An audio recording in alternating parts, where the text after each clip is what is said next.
오늘 말씀의 제목이 뭐죠? 얼음 냉수입니다. 성경에 이 단어가 등장하네요. 강력하게 강렬한 이미지로 등장해요. 추수하는 날에 얼음 냉수. 군생활 해보신 남성들은 다 이해하실 겁니다.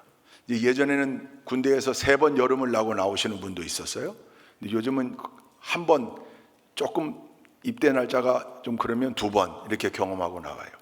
여름에 힘들어요. 물론 겨울에도 힘들지만 여름에 훈련한다는 게 보통 어려움이 아니에요. 그 떼약볕에 행군도 해야 되고, 제가 삼사관학교에서 저 6월달 그 대구 영천 얼마나 뜨겁습니까? 데프리카라는 용어가 있을 정도였잖아요.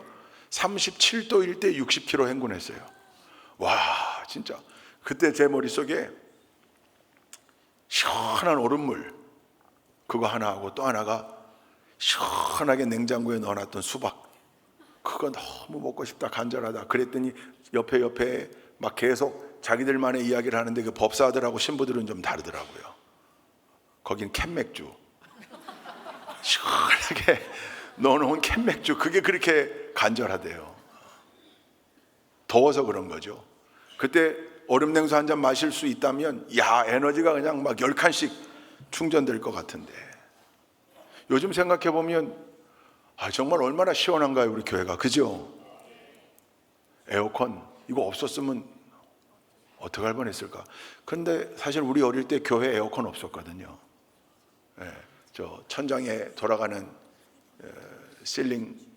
실링팬 선풍기, 그리고 벽마다 선풍기, 사실 그걸로 다 견뎠는데, 그죠? 요즘 뭐 이렇게 에어컨이 나오니까. 하여튼 너무 감사해요. 이거 발명한 사람에게. 뿐만 아니라 냉장고. 근데 우리 어릴 때 냉장고 있었죠. 그러니까 얼음을 항상 여름에 얼렸다가 그걸로 되게 미숫가루를 타 먹거나, 아니면 수박 화채를 만들어 먹거나 그랬던 기억이 납니다. 우리 조상들도 얼음을 드셨더라고요, 한여름에. 어떻게 해요? 서울에 얼음물 보관하는 창고가 있었더라고요. 겨울에 한강에 얼음이 4치 이상 얼면, 즉 12cm 이상 두꺼워지면 그게 되게 음력 1월인데, 그때 얼음을 채취하러 가는 전문 병력이 있었더라고요. 빙군이라고 그랬대요. 빙군. 어감이 조금 이상하긴 한데, 빙군들이 가서 톱으로 그 얼음을 켜서 수레로 날라다가 어디에 보관했냐면, 서울에 3군데 빙고가 있었는데요. 서빙고, 동빙고, 경복궁 안에 있었던 내빙고, 이렇게 3개의 빙고가 있었대요. 전부 다 지하나 반지하에 돌로 만든 창고이고, 아주 조상들의 지혜가 거기 있었더라고요. 경사도 만들어서 물이 좀 얼음이 녹더라도 흘러가게 만들고, 쌀겨하고 숯으로 단열재를 만들고, 여러 가지 지혜를 가지고 그 석빙고들을 가지고 있었더라고요. 서울에만 있었던 게 아니고 저 지방에도, 경주에도 석빙고가 발견되고 창녕에도 석빙고가 발견되고, 그러니까 겨울에 얼음을 준비했다가 잘 보관했다가 녹지 않게 여름에 그 얼음으로 더위를 달랬던 거죠. 왕족들만 먹었는 줄 알았더니 아니더라고요. 기록에 보니까, 왕조실록에 보니까 그 서빙고 동빙고에 있는 얼음을 한참 뜨거울 땐 백성들에게 나누어 줬더라고요. 그걸 하빙제도, 선빙제도 그랬더라고요. 복지제도였어요. 병원에 입원해 있는, 의원에 입원해 있는 환자들에게도 나누어 주고, 심지어 감옥에 있는 죄수들에게도 삼복 더위를 지날 땐 기운 좀 차리라고 얼음을 나눠줬다고 하니 참 좋은 얼음인 거죠. 우리는 그게 가능했어요. 왜요? 사계절이 있으니까. 겨울에 얼음을 가져다가 보관만 잘하면 돼요. 근데 오늘 성경에 잠언서에 이 얼음 냉수가 나와요. 얼음이 있었다는 얘기잖아요. 성경의 무대가 어디입니까? 팔레스타인 땅이에요. 중동 지역이에요. 내내 뜨거운 나라입니다. 어릴 때 저도 이게 궁금했어요. 도대체 이게 어떻게 가능했을까? 이 놀라운 사실이 있더라고요. 얼음을 어디서, 거긴 겨울이 없으니까 겨울 얼질 않아요. 그럼 얼음을 어떻게 만들 수도 없어요. 냉장고 없었으니까. 가져온 건데, 어디서? 저 갈릴리 위 골란고원 쪽에 헐몬산, 그 높은 지역, 산악 지역에 만년설이 있는 거죠. 여름에 거기에 가서 눈을 긁어서 또 얼음을 채취해서 가져오는 거예요. 우리랑 좀 달라요. 우리는 잘 겨울에 가져다가, 겨울에 나르기도 좋았을 거 아니에요? 수레에 싣고 나르면 뭐 한겨울인데, 그죠? 녹지 않았을 텐데, 여긴 뜨겁거든요. 내려오면, 산에서 내려오면. 어떻게 했는가? 이게 추측이 아니고 기원전 18세기 메소포타미아 문명 위에 세워진 마리 왕국의 고문서에 이게 나와요. 토판 문서에. 그 왕이 만들어 놓은 토판 문서가 있는데 거기 뭐라고 나오냐면, 얼음을 가져다가, 높은 산에 얼음을 가져다가 왕을 대접했다. 왕을 위해 북쪽 산악지대에서 얼음을 가져왔다. 그 기록이 남아있고, 그걸 어떻게 날랐는가, 몇 가지 이치가 있더라고요. 첫 번째, 새벽 배송이에요. 밤에. 낮은 너무 뜨거워. 근데 사막 지역의 특성상 밤이 되면 기온이 급강하니까 그때 위에서 채취한 얼음을 밤에 가지고 내려오는 거예요. 두 번째, 퀵 배송이에요. 빨리 가져와야 돼요. 그래서 최선을 다해서 그 낙타가, 말이 달릴 수 있는 거리를 정해놓고 릴레이 시스템으로, 지금 말하면 중간중간 그 거점들 만들어 놓고 하역장 갖다 놓고 옮기는 거, 릴레이로. 지체하면 안 돼요. 왜? 녹으니까. 그리고 가져오는 거예요. 가지고 와서 금방 먹을 수 없잖아요. 가지고 올 때도 이게 필요해요. 세 번째, 최대한 녹지 않도록 만든, 지혜로 만든 이동 용기가 있었더라고요. 이중 토기를 만들고 두꺼운 가죽으로 보관. 우리 예전에 아이스 깨끼 얼음통에, 이 표현은 안 하는 게 좋겠습니다. 그걸 이미 짐작하시고 웃으시는 어른들이 있는데, 그걸 우리가 네 글자로 불렀거든요. 알이라고. 거기 얼음 넣었던 것처럼, 근데 거기 두껍게, 아주 두껍게 만들어서 가지고 왔다는 거예요. 페르시아 왕국의 기록에도 보면 야크찰 기법이라고 있어서 최대한 녹지 않게 최대한 두꺼운 얼음과 눈을 가지고 와서 왕에게 대접하고 그 얼음을 백성들에게 나누었다는 기록이 나와요. 그러니까 그 옛날 솔로몬 당시에도 한여름에 뜨거울 때, 제일 뜨거울 때, 거긴 뭐 사계절 없이 대부분 뜨겁지만 뜨거울 때, 필요할 때, 지칠 때 얼음 먹었다는 거죠. 가지고 와서. 그러면 그 높은 산에 올라가서 그 얼음을 가지고 와야 왕을 주든 백성을 주든 추수하는 타작마당에 일꾼을 대접하든 줄 수 있는 거니까, 성경에 나와 있는 이 얼음 냉수는 기계의 힘을 빌리지 않은 사람들의 정성으로만 운반되어진 아주 값진 물건인 거죠. 값어치로도 굉장히 비쌌겠지만 값을 매길 수 없는 사람들의 정성이 거기에 들어가 있는 거죠. 높은 산에 올라가서 얼음을 채취해야 되고, 해가 지기를 기다렸다가 그 얼음을 긴급하게 날라야 되고, 날른 그 얼음을 한 날 보관했다가 필요한 사람들에게 나누어주는 사람의 정성이 이 얼음 냉수 안에 녹아 들어가 있는 겁니다. 성경에 나오는 이 얼음 냉수는 그냥 물리적 시원함만 줬던 얼음 냉수가 아니라, 그 얼음 냉수가 내 손에 오기까지의 과정을 생각하면 사람들의 정성, 노력이 들어가 있는, 심리적으로도 감동할 수밖에 없는. 그런데 이게 언제적 얼음 냉수라고 여기 기록되어 있냐면, 추수하는 일꾼들에게 얼음 냉수. 추수를 언제 했습니까? 매년 5월에서 6월입니다. 밀과 보리를 타작하던 시기입니다. 이때가 근동 지역에서도 가장 높은 온도의 건조한 바람이 불 때입니다. 우리로 말하면 삼복더위 기간입니다. 힘들었겠죠. 제일 뜨거울 때 추수를 해야 돼요. 타작을 해야 돼요. 뜨겁지만 해야 해요. 일꾼들이 지칠 수밖에 없어요. 그런데 그 지친 일꾼들에게 얼음 냉수를 대접했다. 대단한 거죠. 이 이미지를 가지고 한번 오늘 본문 말씀을 다시 읽어볼까요? 13절 말씀 함께 읽습니다. 시작.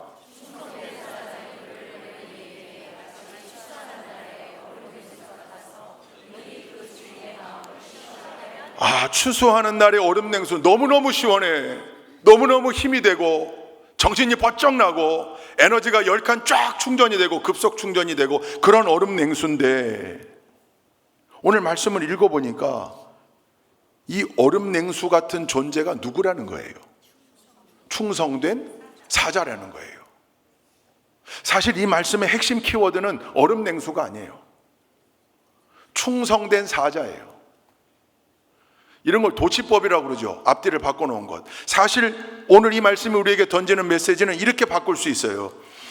추수하는 날에 얼음 냉수 같이 주인의 마음을 시원하게 하는 자가 충성된 사자다. 그러니 너희는 충성된 사자의 삶을 살아야 한다. 이게 하나님의 가르침이요 명령이에요. 충성된 사자. 여러분, 이 단어 속에 굉장히 중요한 의미가 담겨져 있습니다. 사자가 뭡니까? 사자. 오늘 우리 이주각 장로님 대표기도 하시면서도 주의 사자, 담임 목사를 기도하면서 그렇게 말씀하셨는데, 사자, 성경에 나오는 사자, 물론 성경에 동물 사자, 라이언도 나와요. 젊은 사자가 궁핍하여 줄일지라도 시편 34편에 그건 동물이고, 그거 말고 주의 사자, 여호와의 사자, 그러면 그 사자가 한자로 보면 무슨 뜻이에요? 보냄을 받은 자, 보냄을 받은 자. 영어 성경에 보니까 두 단어로 번역을 했던데, 어느 성경은 엔젤, 천사, 어느 성경은 메신저 그랬습니다. 천사가 하나님의 메시지를 들고 내려오는 존재들이니까 결국 메신저예요. 충성된 메신저. 하나님이 우리에게 충성된 메신저가 되기를 원하시는구나. 충성된 사자가 되기를 원하시는구나. 어느 정도로?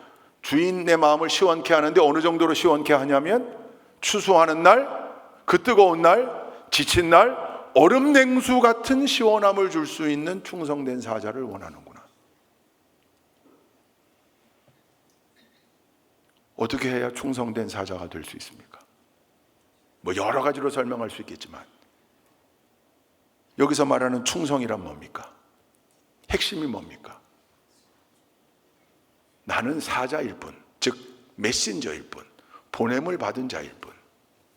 그러니 내 사명의 본질은 무엇인가?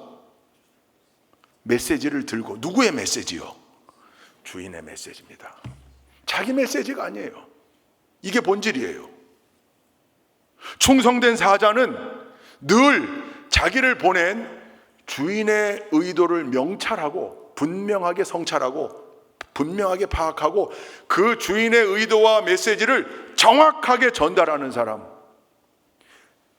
주인의 의도가 정확하게 관철되도록 실현되도록 노력하는 사람, 그게 충성된 사자예요. 근데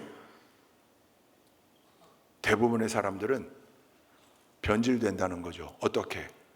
분명히 주인께서 그것을 명령했는데 자기 열심을 가지고 자기 열정을 가지고 거기에 자기의 생각을 섞어놓고 자기의 의도를 밑에 깔고 주인보다 자기가 더 드러나게끔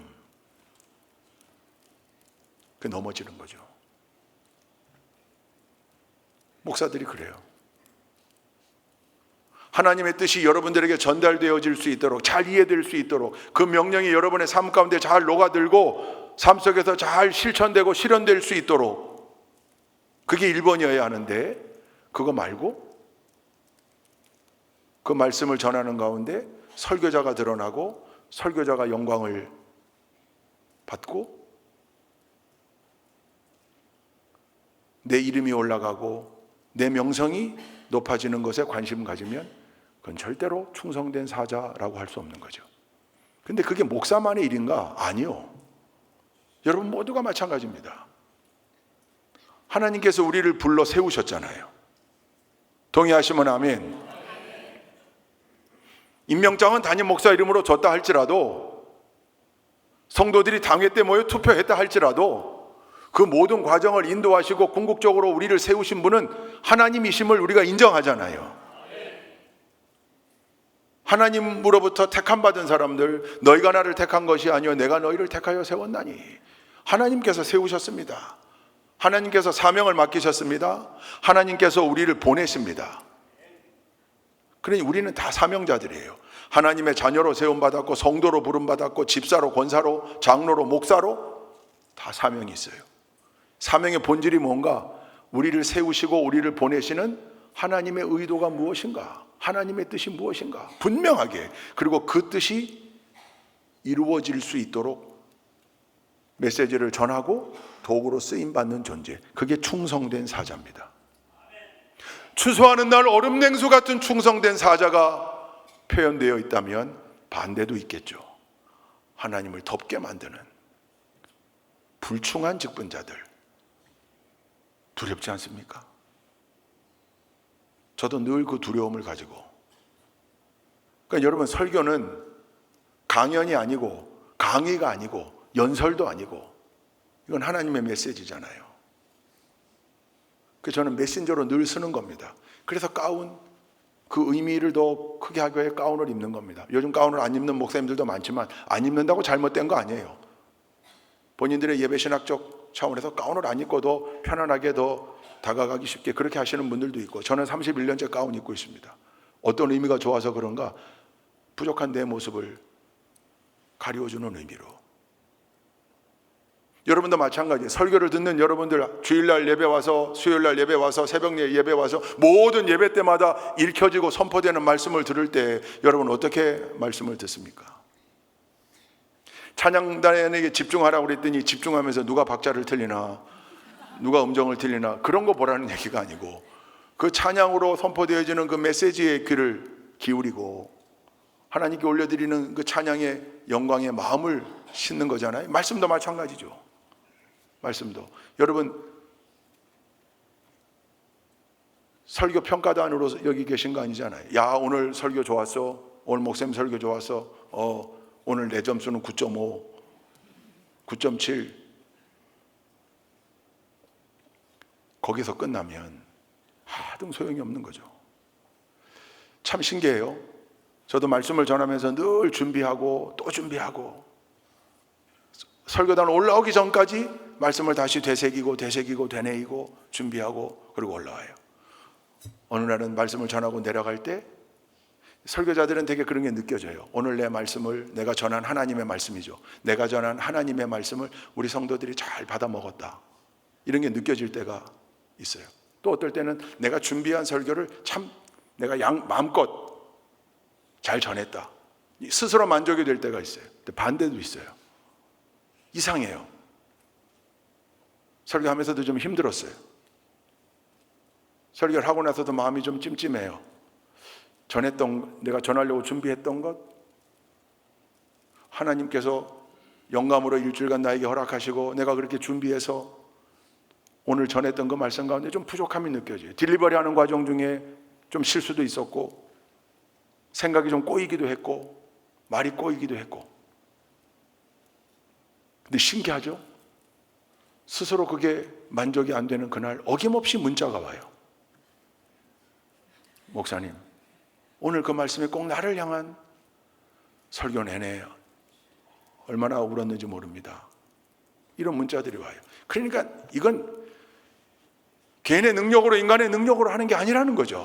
아무리 잘 준비하고 아무리 열심히 한다 해도 결국은 성령님께서 역사하시고 성도들의 마음을 만지시고 터치하시고 귀에 그 말씀이 박힐 수 있도록 하나님께서 그 성도의 귀에, 그 성도의 마음에 말씀을 새겨 놓으시고, 할렐루야. 다만 설교자로 서서 도구로 사용되어지는 나는 이게 퍼포먼스가 아니다. 무대 위에 서서 하는 퍼포먼스가 아니고, 성가대도 마찬가지예요. 성가대 찬양을 준비하는 마음가짐이 그저 무대 위에 올라와서 공연을 하고 내려가는 것처럼 일종의 퍼포먼스로 생각한다 그러면 성가대 대원들에겐 제대로 된 사명감이 없는 거죠. 예배위원이에요. 모두가 예배위원이에요. 한 사람 한 사람이. 오케스트라도 마찬가지고 반주자도 마찬가지고 다 예배위원이에요. 그런 마음으로 선다면, 그 중심이 흔들리지만 않으면 하나님은 우리를 통해 이 예배를 받으시고 하나님의 뜻이 전달되게끔 하시고, 할렐루야. 그리고 우리 모든 성도들이 그 말씀을 받아 그 말씀 가지고 어찌 됐건 최선의 노력을 기울여가며 하나님의 뜻에 합당한 삶을 일주일 동안 살아내려고 노력할 때 그 중심이 하나님의 마음을 시원케 해드리는 거죠. 그러니 여러분, 충성된 사자, 우리 모두가 어느 정도로 추수하는 날에 얼음냉수 같은 정도로 하나님의 마음을 시원케 해드리는 삶을 살아야 한다. 이 결단과 다짐이 오늘 예배드리는 여러분들 마음속에 다시금 새겨질 수 있기를 주님의 이름으로 축원드립니다.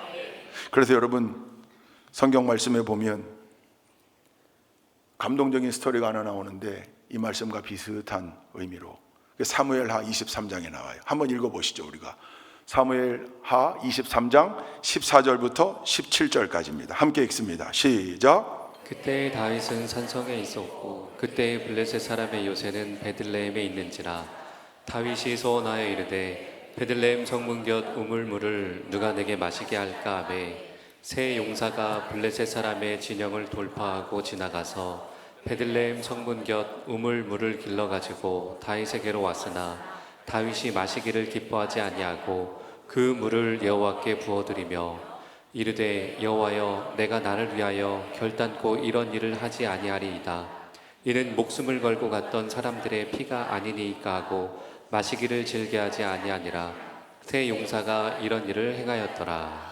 이 사무엘하 23장에 보면 다윗을 따랐던 충성스러운 부하들의 이야기가 쭉 기록되어 있는데, 명단이 거기에 요 얘기가 삽입되어 있는 거예요. 여기 하나의 에피소드인데 이게 어떤 일인가 하면, 블레셋 사람들이 다윗의 고향이 어디입니까? 베들레헴입니다. 거기까지 다 밀고 들어왔어요. 왜? 사울이 다윗 죽이겠다고 혈안이 돼가지고 쫓아다니는 바람에 국경이 느슨해져 가지고 블레셋이 다윗의 고향 베들레헴까지 다 차지한 상태예요. 그리고 다윗은 여전히 도망 다니는 상태입니다. 다윗을 따랐던 아둘람 공동체가 있죠. 다윗과 뜻을 같이 했던 600명이라고 그랬습니다. 그들 가운데 충성스러운 새 용사가 있었는데, 어느 날 다윗이, 왜냐하면 고향이 그리워도 못 가는 신세 아닙니까 지금. 근데 그 고향 베들레헴에 어릴 때부터 마시고 살던 우물물이 생각난 거예요. 제 고향 단양 매포에도 마을 한가운데 움푹 들어간 그 공간에 샘이 있었습니다. 아주 시원하고 차가웠던 맛있는 샘물이었어요. 1단, 2단, 3단으로 되어 있었어요. 1단은 먹기만 해야 돼요. 2단에서는 설거지 같은 거 할 수 있어요. 3단에서는 빨래도 할 수 있습니다. 뭐 그런 그 샘물이 있었어요. 여름마다 거기에 가면 냉장고 같았고 시원했고 그 물맛도 참 좋았어요. 수질 검사는 한 번도 해본 적이 없으니 사실은 뭐 알 길이 없으나 그때는 맛있다고 생각하고 늘 시원하게 그 물 마셨습니다. 지금은 수몰이 돼가지고 다, 그러니까 어릴 때 뛰놀던 손때 묻은 고향이 남아있는 분들은 진짜 행복한 분들이에요. 저는 가끔 이걸 깊이 묵상하면 너무 화가 나요. 그게 다 그렇게 사라졌다는 사실이. 지금 고향 신단양이 있지만 그건 다 커가지고 만들어진 도시니까, 부모님이 계시니까 고향이지. 베들레헴도 그랬던가 봐요. 베들레헴 성문 곁에 우물물, 고향집 우물물 기억났는가 봐요. 다윗이 도망 다니던 신세예요. 답답해요. 앞길이 보이질 않아요. 그런 상황인데 그 물이 생각이 났어요. 야, 그 고향이 블레셋 사람들에게 저렇게 점령당해서 있다고 하는데 가지도 못하는 내 신세. 근데 그 우물물 너무 생각난다. 그랬는데 이른 아침 자기를 부르는 소리가 들려 나가 보니 새 용사가 무릎을 꿇고 물병을 하나 다윗에게 바치는데, 그 물이 어떤 물입니까? 그 베들레헴 우물물이었던 거예요. 어찌 된 일이냐? 어떻게 된 일입니까? 새 용사가, 자기가 섬기는 죽은 다윗이 고향을 그렇게 그리워하며 고향 우물물이 먹고 싶다고 얘기하는 걸 듣고 밤새 말을 달려 베들레헴을 간 거예요. 거기 누가 진치고 있다고요? 블레셋이 진치고 있다고요. 블레셋 군사들을 뚫고 들어가 그 물을 떠서 다시 블레셋 군사들의 방어벽을 뚫고 다윗에게 돌아온 거예요. 목숨을 건 거예요. 너무 무모한 짓이에요. 다윗이 화가 났을 겁니다. 왜요? 왜 이리 무모한 짓을? 만약 그렇게 갔다가 블레셋 군사들에 의해 해를 당했더라면 어찌할 뻔했는가? 그런데 그 걱정으로 인한 분노 밑엔 비교할 수 없는 큰 감동이 있었겠죠. 왜요? 세 명의 자기 부하 용사가 자기를 위하여 목숨을 건 겁니다. 블레셋 군사들이 점령하고 있는 베들레헴으로 들어가 목숨 걸고 그물을 떠온 거예요. 여러분, 그때 그 다윗이 그물을 어떻게 합니까? 못 먹습니다. 그걸 어떻게 먹습니까? 내 부하들의 피인데 그 물을 여호와께 부어드렸다. 그게 전제 아닙니까? 전제. 제사 드리는 방식 중에 포도주를 부어드리는 제사.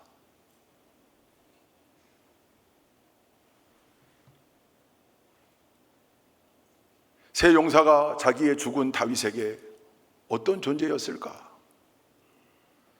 추수하는 날 얼음 냉수 이상의 존재였던 거죠. 다윗은 속상하기도 했을 거예요. 고작 내가 그리워한다는 이유로 이 고작 물에 너희의 생명을 걸었느냐? 그러면서도 자기가 마시고 싶어하는 우물물을 위해 기꺼이 생명을 거는 그 세 부하 장수, 얼마나 행복했을까요? 얼마나 행복했을까요? 뿐만입니까? 그 세 부하 장수들에겐, 용사들에겐 내가 내 죽은 다윗을 위해서라면 기꺼이 내 목숨을 내놓겠다. 의기투합해 적진을 뚫고 들어가 우물물을 떠온 그 세 용사, 내가 이렇게 충성할 수 있는 내 주군이 있어서 얼마나 좋은가? 뿐만 아니라 그 죽은 다윗이, 자기의 죽은 다윗이 그렇게 그리워했던 우물물을 마시지 않고, 한 방울도 마시지 않고 여호와께 부어드려 전제로 드리는 모습을 보며 이 세 용사 또한 얼마나 좋았을까요? 여러분, 우리가 하나님께, 다윗과 비교조차 되지 않는 분이 하나님이시잖아요. 우리의 주군, 절대 주권자, 우리의 만왕의 왕 되시는 하나님, 그 하나님께 새 용사와 같은 충성된 사자, 하나님의 마음을 추수하는 날에 얼음 냉수와 같이 시원하게 해드리는 그 충성된 사자가 되어야 하지 않을까요? 다윗과는 비교조차 되지 않는 큰 사랑을 가지고 계신 하나님께서 다윗이 부하 장수들을 사랑했던 것 곱하기 100만 배, 1000만 배 이상으로 우리를 아끼시고 사랑하시는 그 하나님, 그러니 우리가 하나님을 아버지로, 왕으로 그렇게 섬길 수 있다는 사실이 얼마나 복된 일입니까? 오늘 말씀, 얼음 냉수, 화살표, 충성된 사자. 오늘부터 여러분에게 이 얼음 냉수라고 하는 강렬한 이미지의 성경 단어 네 글자, 네 음절의 이 단어가 늘 얼음 냉수로만 끝나지 않고 여러분 생각의 회로에 얼음 냉수는 늘 충성된 사자로 연결되고, 내가 하나님께 그 충성된 사자가 되어야 되겠다 늘 결단하고 다짐하고 각오를 되새기고 그걸 실천하며 사는 우리 모두가 되기를 주님의 이름으로 축원드립니다. 이 비슷한 표현이 성경에 나옵니다. 마태복음 25장 21절 함께 읽습니다. 시작. 그 주인이 이르되 잘하였도다 착하고 충성된 종아, 내가 적은 일에 충성하였음에 내가 많은 것을 내게 맡기리니 내 주인의 즐거움에 참여할지어다 하고. 아멘. 달란트 비유에 나오는 거죠. 하나님이 열심히 일해서 받은 달란트만큼 남겼던 그 종들에게 착하고 충성된 종아. 여러분, 이 칭찬을 들어야 되지 않겠습니까? 그러려면 어떻게 해야 됩니까? 2달란트, 5달란트 남긴 이 종들이 어떻게 한 겁니까? 열심히, 부지런히, 플러스 열심만 가지고는 안 되는 거죠. 주인의 의도를 파악한 거죠. 주인의 뜻을 파악한 거죠. 그거를 맡겨준 이유를 명확하게 안 거죠. 그래서 열심히 일한 거예요. 물론 여러분, 착하고 충성된 종이라는 얘기를 들으려면 이 열심이 일단 있어야 돼요. 열심이. 게으르면 아무것도 되질 않아요. 게으른 자는 사탄도 쓰지 않는다. 게으르면 아무것도 되질 않아요. 생각의 게으름 큰일 납니다.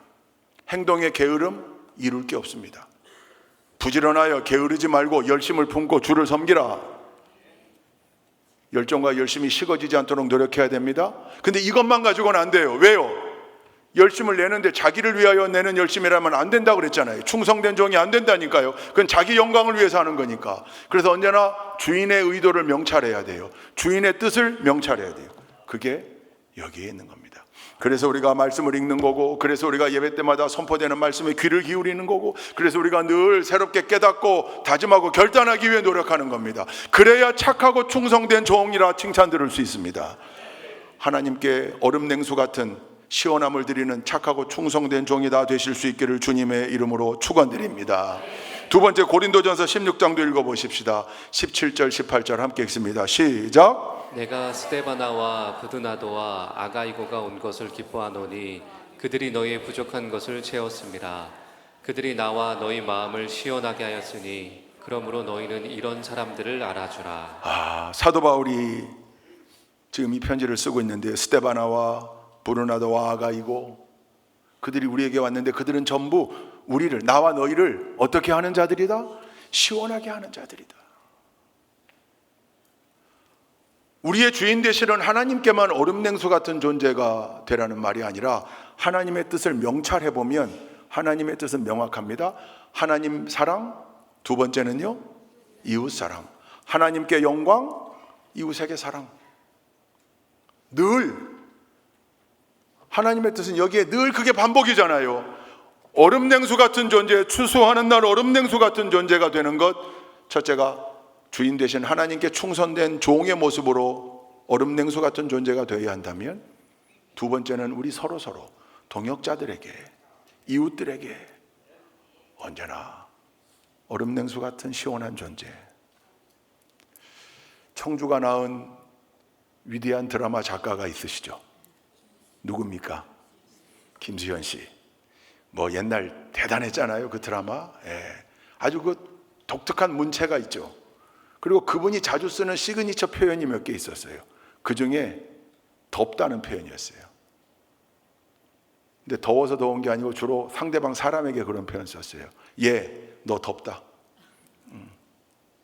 너 왜 이렇게 덥니? 그게 무슨 뜻이었냐면 짜증나게 하지 마. 너 좀 힘들게 하지 마. 그런 뜻이었거든요. 이웃끼리 살다 보면 그런 존재들이 있죠. 만나면 더운 사람, 늘 덥게 하는 사람. 불행이잖아요. 불행이죠. 고린도전서에 나오는 사도 바울이 인정하고 교회 공동체가 인정하는 위대한 일꾼 스데바나, 부드나도, 아가이고, 늘 어디 가든지 시원함을 주는 존재였다.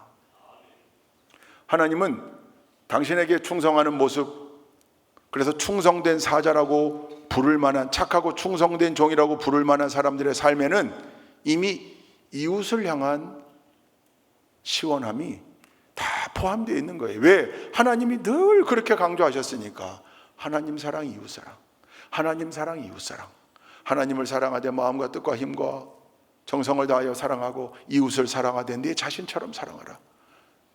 성경에 있는 모든 말씀을 다 축약하면 두 가지 계명으로 그렇게 나온다는 거 아니에요. 예수님 가르침이잖아요.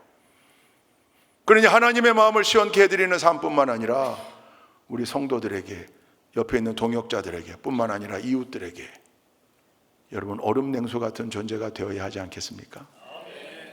그래서 여러분 오늘 여러분에게 두 가지 숙제를 드립니다.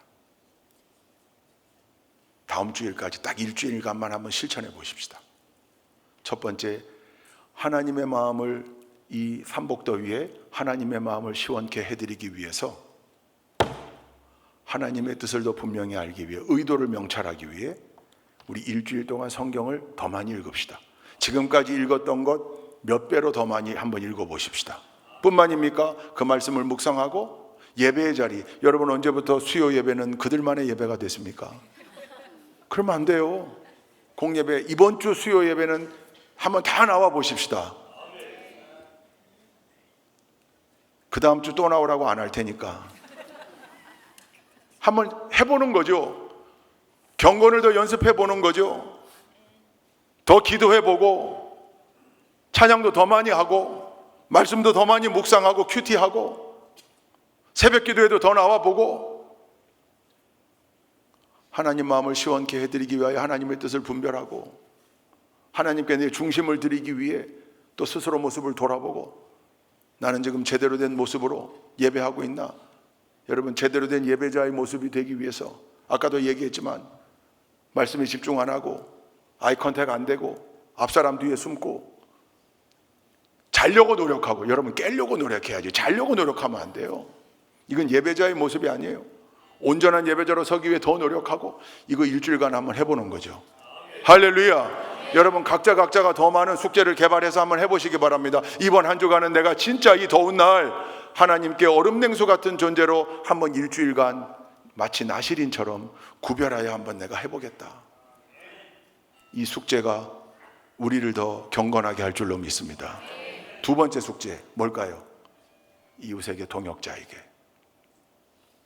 격려도 하고 등도 두드려주고 칭찬도 하고, 그리고 특별히요, 여러분 너무 덥잖아요.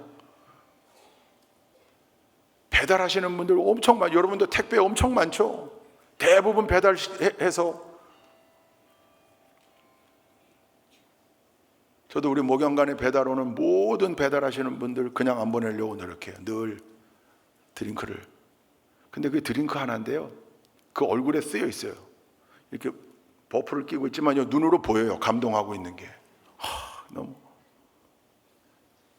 여러분도 한번 해보세요. 일주일 동안 다 만나기 어려울 것 같으면 거기 문 앞에다가 이렇게 이 뜨거운 여름날 배송하기 위해 수고하시는 배달기사님 감사합니다. 덕분에 물건 받습니다.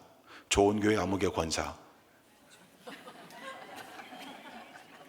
좀 교회를 써야 돼, 교회를. 왜냐면 그분들이 그걸 보고 야 이게 진짜 좋은 교회 성도네. 한번 해보세요. 밑에 얼음 주머니 해가지고 다 별거 아닌 것 같아도 그거 한 병 딱 받아들 때 마음이 어떨까요? 우리 성도님들 중에도 또 우리네 아들들 중에도 이렇게 배송 일을 하는 친구들이 있습니다.